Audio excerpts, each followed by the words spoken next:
Well, Cleveland, we got ourselves a manager. But at what cost?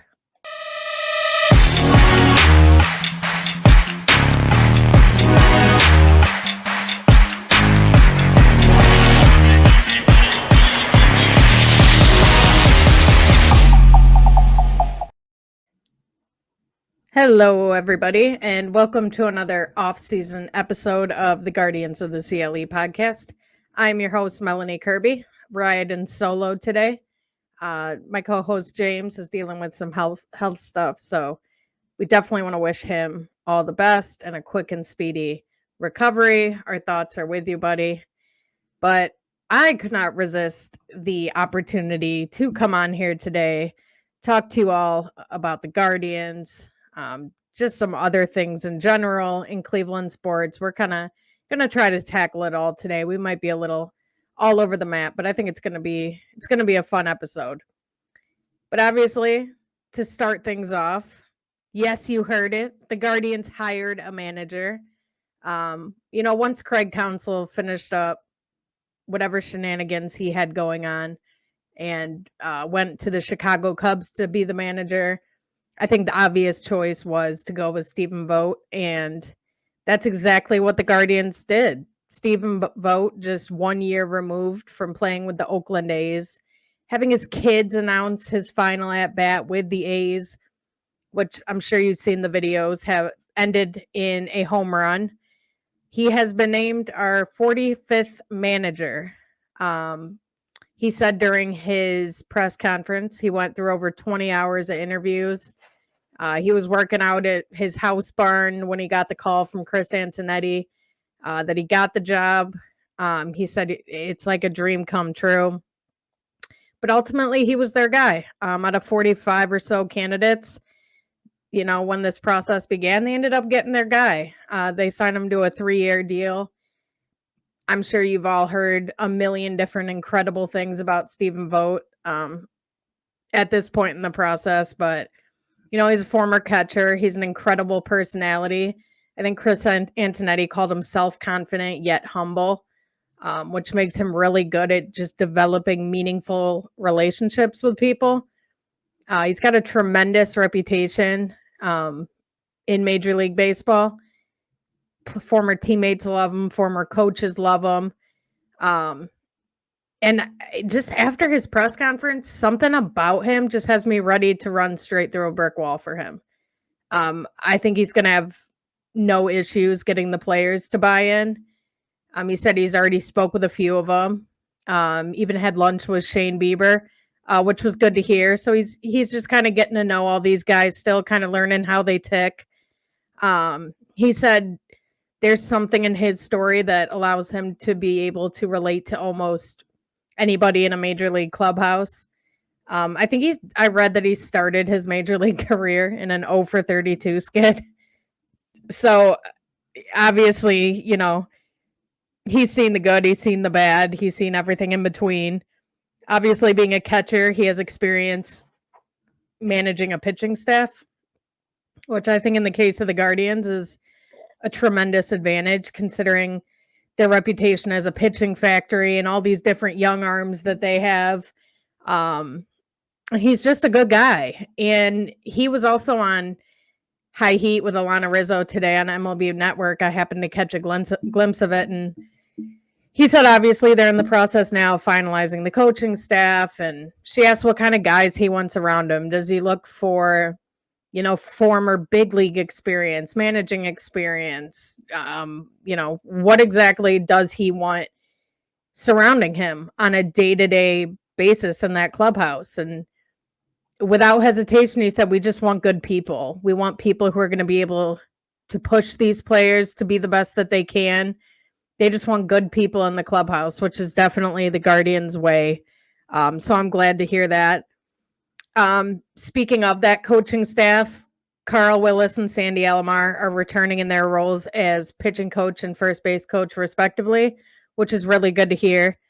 Mike Starbog, unfortunately, will not be back. I think we all loved his aggressiveness as the third base coach. There's talk they might promote somebody internally who may have been behind some of that aggressiveness on the base paths. So stay tuned for the third base coach spot. And then an interesting kind of situation, which I don't know how many of you caught this on the internet. I read an article and I can't remember who wrote it, so please forgive me. But DeMarlo Hale was allegedly kind of upset, kind of salty that he didn't get considered for this managerial job. Obviously, we know in 2021, DeMarlo Hale finished up the year for Tito, managed the rest of that season. So he may have expected an interview, some consideration. Ultimately, did not get that. Stephen Vogt offered him a role on this coaching staff. Never heard anything else about it. Scrolling Twitter the other day, and I just so happened to see a tweet from the Toronto Blue Jays team account welcoming DeMarlo Hale to their coaching staff. So hopefully the Guardians didn't find out in the same way that we all did. But I didn't hear any chatter about that ahead of time. It just kind of happened. So that's an interesting exit, but thanks, DeMarlo, for all you did. But on the other side of it, and I don't know if this is going to be unpopular or not, but I don't think that's a big loss. I think if he was truly upset that he didn't get considered for the manager's spot, I don't think you need that potential of him undermining Stephen Vogt with the players or behind his back or just anything of that nature because he's resentful. So it just didn't work out. It doesn't have to be any more than that. It didn't work out. He moves on to Toronto. I hope he has, he finds success there. But then another interesting hire Stephen Vogt brought and the organization brought on was Craig Albertnez. He's from the Giants. He interviewed for the manager's role as well. Obviously, ultimately did not get it. But this is kind of one of the parts of a managerial search that don't get talked about often, and that's you get to talk to all these different baseball minds, right? You get to kind of pick their brains, see what they know, and they may not come on as the manager, but you learn a lot about them. You like them. There's a connection there. You can bring them on the staff in a different role, and that's exactly what they did with Albertnez. He said, they called him, told him he didn't get the job, and he told his wife immediately, that's fine, but whoever is managing there, I just want to be there. Like I love them as a sports city. The organization was fantastic, great people. Like I said, they just realized they had that kind of genuine connection. So he comes on board. It's a new role as the major league field. Sorry about that. It's the major league field coordinator, I believe that it's called, but he's kind of there as like a link from the front office to the managerial spot. He's kind of just going to provide support for the major league coaching staff, decipher analytics, which, let's be honest, we desperately need. We all love Tito, but analytics wasn't really something that he was interested in. So I'm going to be really curious to see what kind of an impact having, an analytical guy in Albertnez on the staff in some capacity is going to do to help. Vogt's young. He understands, respects analytics as part of the game. So I think we are going to see a big difference. We're not going to see so much of like Gabriel Arias constantly in the lineup versus lefties if he's still not having success against them just because he's a right-handed bat. Like we saw a lot of that lefty-righty splits. It's got to work. Lefty-righty, the bullpen. I have my leverage guy in the eighth, and I'm not coming off of that type of thing. So that's going to be exciting. Now that that's out of the way, so the manager's in place. The coaching staff's coming together. Now I guess we move on to the players. Just kind of a wrap-up from last year. Andres Gimenez and Stephen Kwan both won Gold Gloves at their respective positions. I don't think there's any real surprise there. Obviously, we watch them night in, night out. Definitely each the best in left field and second base. So that wasn't really a surprise. But what was nice to see is Andres Gimenez won the Platinum Glove in the American League, and that just goes to the league's best overall defender. Fernando Tatis won the honor in the National League. Future teammates? ? We'll just have to see. I know I talked about that at length last episode. But just a kind of a side note on Stephen Kwan too. And I don't even want to bring this up anymore because last season's done. It was a disappointment. I know the guys learned something from last year and the fact that they didn't have much success overall as a team. But I saw on Twitter today, Stephen Kwan hopped on and did an interview on MLB Network Radio, and they were just kind of talking to him about the difference between his rookie season, where being young worked in their favor compared to last year, where it's like we saw a lot of those sophomore slumps and growing pains and uncomfortability, and just not the type of overall team success that we saw in 2021. And his answer was really interesting. And to be clear, I'm not trying to make this a bigger deal than it is. Stephen Kwan still had I wouldn't say tremendous, but he had a really, really good year overall still. Obviously, he won a Gold Glove. We all love Stephen Kwan, the person, the personality, but it's relevant. It's an interview that happened. We're just going to touch on it. Nothing more, nothing less. But he said his rookie season, when we had all those rookie debuts, right? He said that they were essentially playing with house money, right? So it's like they didn't have all these expectations placed on them.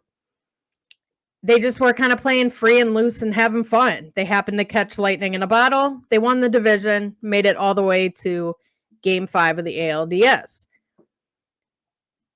What I would think, or what I would have hoped, was that unexpected success would have led to being more hungry sooner and understood that next year is never guaranteed and you always have to grind and put in more and more work to get back to where you were and go even further. What he says, which I respect his honesty and his transparency 110%, but he said that it caused some complacency amongst some of the guys, that he spoke to Josh Naylor and a couple other guys, how they felt they could have prepared a little harder, that they didn't prepare as hard as they usually do, that next year they'd kind of get the same results. He says now they're hungry and they won't get complacent again, which I'm glad that that's happening now. And I'm not going to question why things happen the way they happened. Maybe that's the way of humbling these guys and giving them that hunger and that drive back to have that success as a team again. And understanding that takes a ton of work. I mean, obviously, they know that. They didn't get to the major leagues by not working hard. We all know that. But I wanted to clarify my Twitter comments about that because I'm in no way looking for drama or coming for Stephen Kwan or anything like that. I just thought it was interesting that his answer basically confirmed what we were all kind of suspecting when in spring training last year he made those comments that like, oh man, I slept till noon most of the offseason, then I played video games most of the day. I don't think much of us gave it any thought at the time because we were so excited for the season to start and how would this team bounce back. But we should have been more alarmed by those comments at that time and kind of came to the same conclusion that Stephen Kwan said today, that, hey, we got a little complacent, but we're hungry now and we're not going to let it happen again. I'm good at leaving it at that. I'm going to take his word on that. I think they all learned a valuable lesson, and sometimes you have to go through those struggles, not just in the game of baseball, but in life. You have to go through those struggles to grow from it and get through the uncomfortability, to come out on the other side even stronger than you were before the adversity happened. So I'm expecting another really good year from Stephen Kwan, but we've talked at length, right? Like Stephen Kwan cannot be your best outfielder, right? He's a very good leadoff hitter. He's an outstanding defensive left fielder. But what do you do, if you're constructing this roster, and we're looking at this 40-man roster, which we're going to get to in a minute. There were a couple minor changes. But how can they improve this roster, right? How can they ensure that Stephen Kwan is not their best outfielder offensively again? There's been some talk thrown around. Do you slide Kwan over to center field? Then you're looking for kind of 2 corner outfield spots. Or do you leave Kwan alone in left field, leave him where he's comfortable, where he's having success, 1-2 gold gloves, which I'm on board with that. I don't want to mess with what he's got going on in left. If you can improve center field and right field, I'm totally fine leaving Kwan in one of those corner spots. But as we kind of discussed on last week's episode or 2 weeks ago, and we were talking about the Arizona Fall League and the success that Chase DeLauder and Kyle Manzardo had, I stated then I expect Kyle Manzardo to be on the opening day roster, kind of splitting those first base DH duties with Josh Naylor, like Josh Bell did a year ago.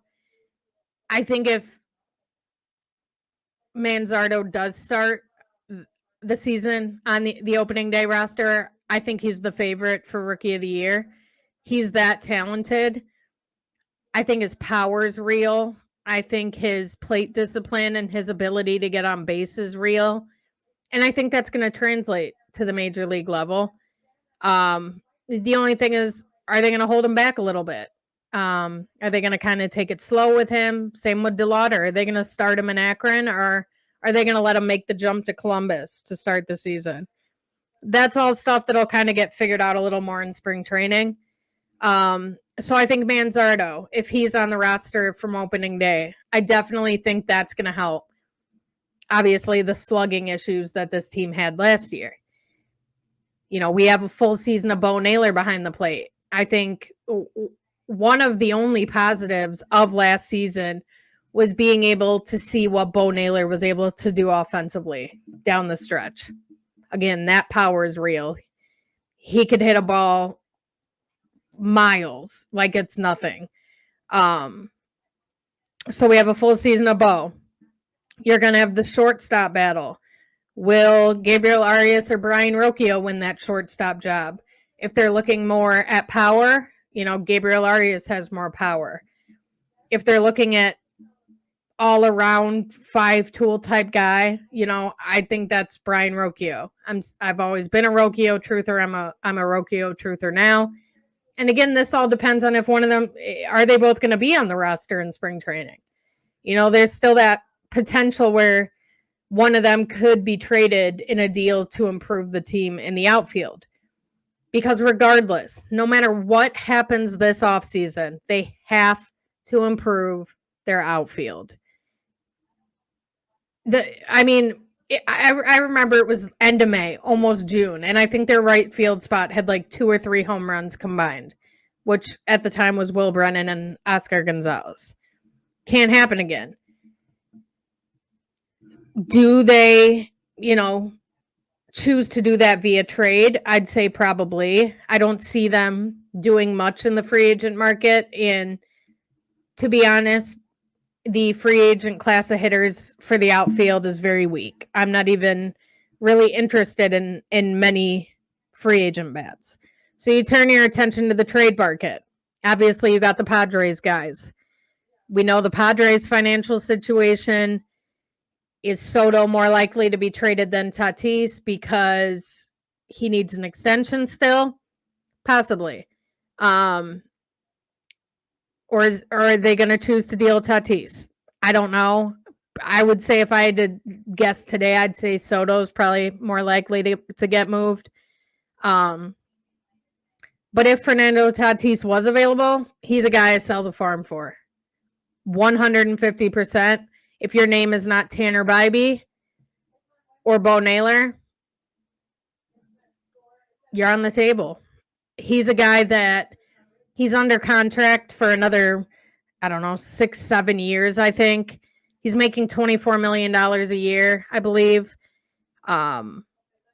which I hear people saying is an outrageous contract. And I get it. The Dolans are cheap, but like, that's a very team-friendly contract for a guy like Tatis, who not only is he going to fill your right field spot, but he's going to bat at the top of your lineup.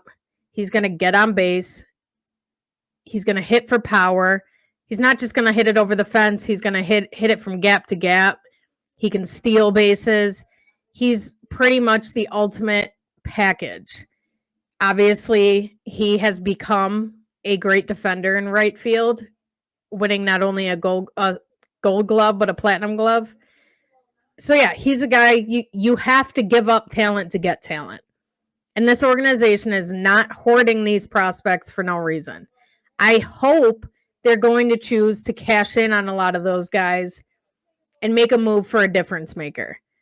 Because I do not want it to be opening day next year and we are relying on Jonathan Rodriguez or George Valera or Will Brennan or any of these young kids to provide all of your offensive slugging production in the outfield. That's too much to expect for young kids. And you want to avoid that complacency. You want to avoid those rookie or sophomore season slumps and skids and growing pains. If you really want to make it back to the playoffs, you need to add some talent externally. I'm a huge advocate for this. I think veteran leadership is a thing you can't teach. And I think you really need to have a sense of urgency in maximizing Jose Ramirez's window, right? Like, he's on the wrong side of 30 now. If we're all being realistic, his offensive production could fall off a cliff at any point. And you just don't know when that's going to be. I hope we still have a couple more years until that starts to happen. But you just can't be too sure. Like, I want to get somebody in the middle of that lineup with Josh Naylor and Jose Ramirez who's going to provide another consistent power threat. Could it be a Soto or Tatis? That's like the dream. Could it be a lesser trade, right? Could it be like a Brent Rooker or a Taylor Ward or a Lars Nootbaar? Do they bring Ramon Laureano back to kind of platoon in right so he could, play against lefties? I don't know. I don't see them keeping Miles Straw and Ramon Laureano. I think that would be a combined like $9 or $10 million. Because there's a wrench in all this, right? We can talk about all these guys who we dream of having on our team, but the sad reality is we live in Cleveland. The Dolans are still the owners, and there's a lot of other factors that go into improving this team. And our new manager, Stephen Vogt, he played for teams like the Rays, the Brewers, the A's. He's not going to be surprised or caught off guard by any type of payroll restrictions. But it's something we always need to keep in mind as fans. And it's relevant now because the 40-man roster moves had to be made last night by 6 p.m. And in a surprising move, the Guardians designated for assignment Cal Quantrill. They also got rid of Michael Kelly to make room for Daniel Espino on the roster, which isn't a surprise. At one time, he could be still the best pitching prospect in this system. He's still got some rehabbing to do, so he's going to spend a lot of next year rehabbing, but you're still not going to risk losing him. He was a clear add.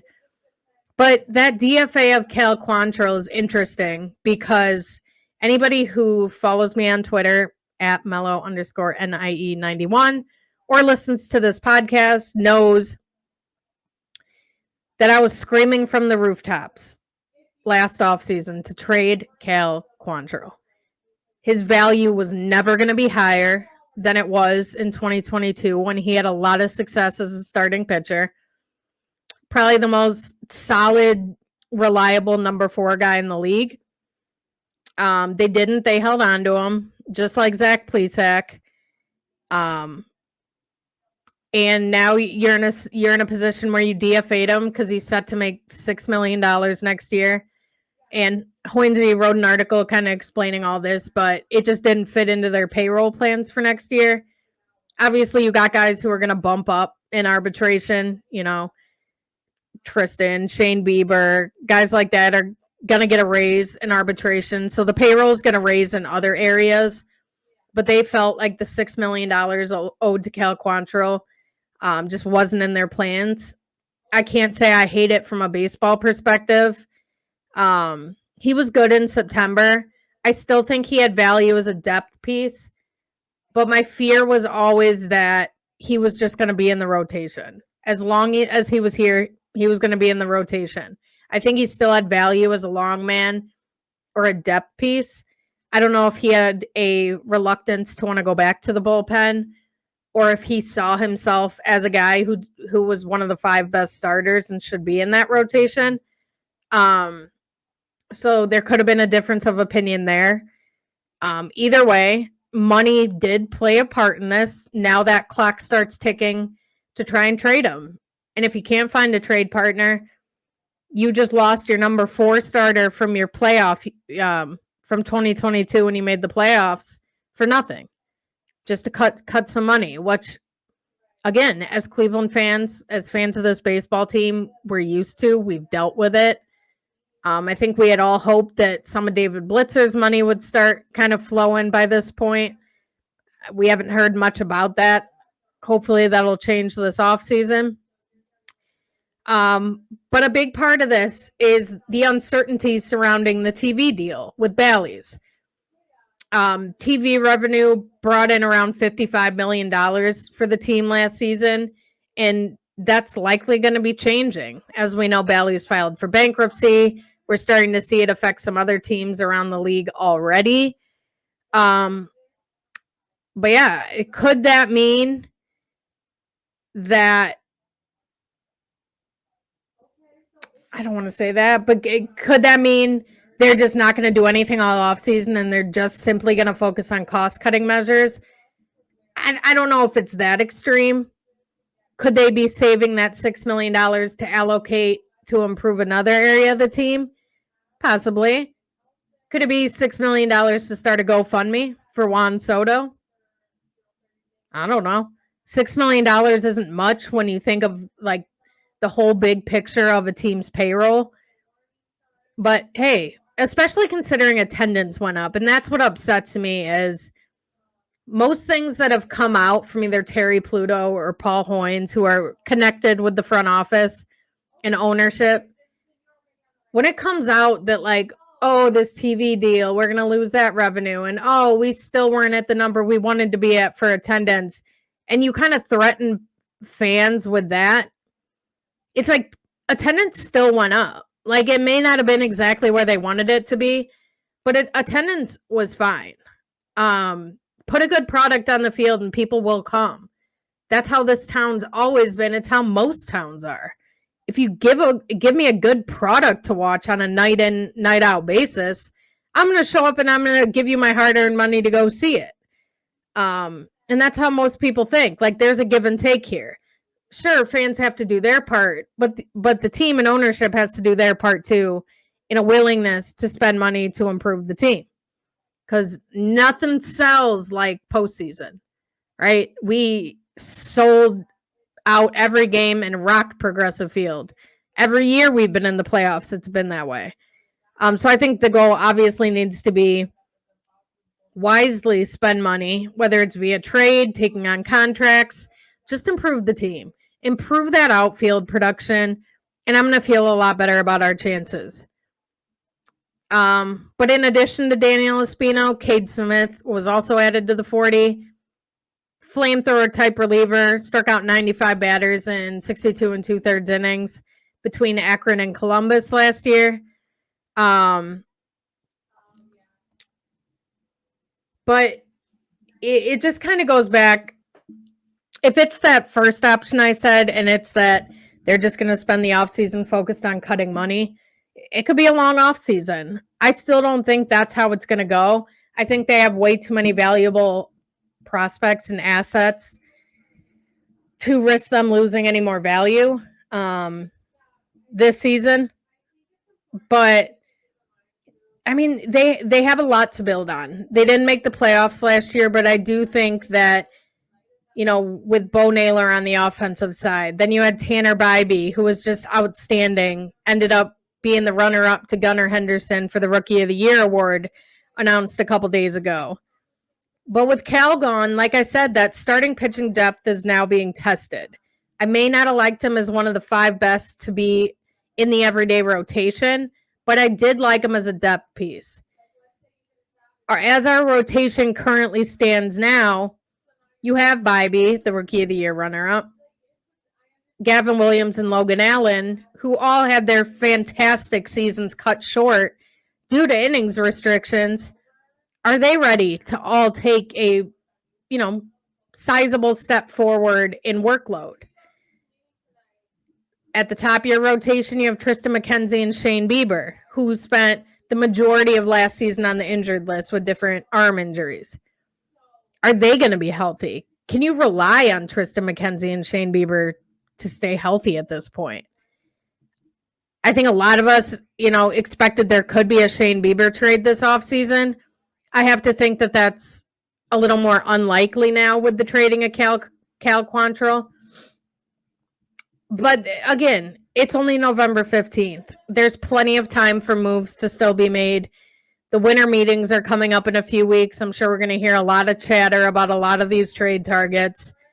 The GM meetings were last week. Unfortunately, those got cut short due to some stomach bug that was going around.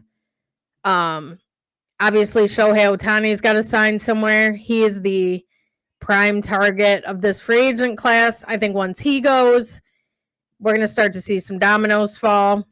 On the pitching side, you have Blake Snell, Aaron Nola, Jordan Montgomery. You have a lot of good pitchers, Sonny Gray. It's a really good free agent class. So again, like we've seen in the past, I think the free agency market's going to impact the trade market a little bit. We'll see when some of these trades begin to start happening. But this uncertainty with kind of the Guardians payroll and just all the different ways that this offseason could go for the Guardians, it kind of brings me to my final point of discussion before we get out of here. And it just feels super relevant today with the news that Deshaun Watson, Browns quarterback, is now out for the season with a broken bone in his shoulder, suffered in the big come from behind 33-31 win over the Ravens on Sunday. The Browns currently sit at 6-3. They kind of control their own playoff destiny right now. And the way I felt when I saw that news pretty much just summed up what being a Cleveland sports fan is like and, been all of our lives. Sunday happens. He's perfect in the second half, 14 out of 14, made huge clutch throws down the stretch, used his legs, finally started looking like that guy that they traded for. We're on top of the world. They came from behind and won. They're right in the thick of the playoff race, controlling their own destiny, heading into a huge matchup with the Pittsburgh Steelers at the stadium on Sunday. And then just 3 days later, we all get crushed back down to reality that the starting quarterback is now out. And your quarterback room is PJ Walker and Dorian Thompson-Robinson. And it was so deflating. And it caused me to kind of sit back for a minute and look at the state of Cleveland sports right now. Because, I think at the end of the 2010s, before 2020, the Cavs and the Guardians were really at their peak. 2020 comes, the Browns have a playoff win, and it kind of felt for a minute like all the Cleveland sports teams were trending upwards. And I don't feel that way today. I feel like all 3 teams are in disarray in one way or another. There's a lot of uncertainty. And it begs the question, which of the 3 Cleveland teams are in the best shape to make the playoffs, and not just make the playoffs, but win a championship? Because with this bad luck the Browns have had, I was sick yesterday thinking that when we look at the Browns, They got the best defense that I've seen them have in my life. Could very well be wasted due to season-ending injuries for Jack Conklin, Nick Chubb, and Deshaun Watson. Then you look over to the Cavs. They look like a mess right now. They look like they're just shoving a square peg in a round hole every single time they step on the court. It looks like the growth of Darius Garland and Evan Mobley was just halted the second Donovan Mitchell got to town. They have no idea what to do with him on the court. Just watching this team play, it just feels chaotic and too much iso ball. And it's just disappointing that they're starting the season this slow. And we're not seeing a better bounce back from them after their first round exit to the Knicks last year. Then we circle it back to the Guardians, which we talked about at length in this episode. New questions regarding payroll. You know, you got the uncertainty with this TV deal as previously mentioned, and now we're left wondering yet again, will the Dolans have the willingness to spend some money to improve this team so we can take the leap? Or are we going to be looking at ALDS exits for the foreseeable future? So yeah, guys, I hate to break it to you, but the Cleveland sports fandom rides on the arm of Kyle McCord right now.